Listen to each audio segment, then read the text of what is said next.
Juric in collegamento. Buongiorno. Diretto dalla sua nuova casa di Bergamo. È andata bene lì ieri. Subito grande cagata. Chi è che ha detto che ho sentito? Subito. C'è. Ma l'hai ereditata quella casa lì? Cioè, abitava un altro prima? Sì, abitava, cioè è casa che loro danno di comodato uso, no? Quelle cose là. I quadri non li ha tolti, quindi. Cioè, oltre a non avere tolto, Sì. ho anche attaccato. Ah, Questo sì. qua è un aglio e olio su tela.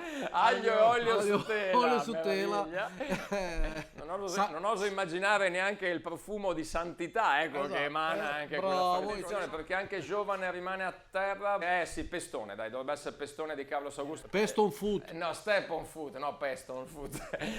Dai, e Matteo invece volevi fargli la domanda? Mister, io volevo chiedere come mai non è rimasto in Inghilterra visto la sua ottima esperienza. Io volevo chiedere a te come mai tu hai pensato di giocare a pallone.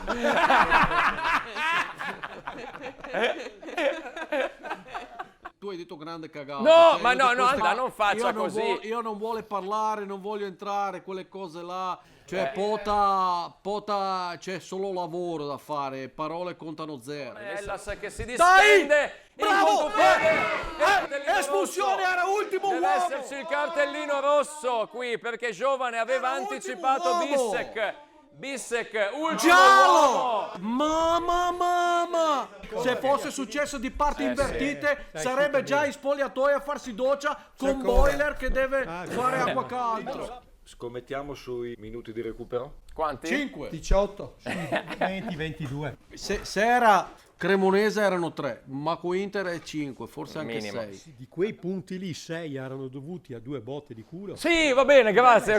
No, caro amico, non sono d'accordo, tu parli da uomo ferito. Bravo, bravo Mister Yucci. Vedo che Verona le è rimasta nel cuore, no? Ha parlato della pressione che riceve Bergamo, ecco.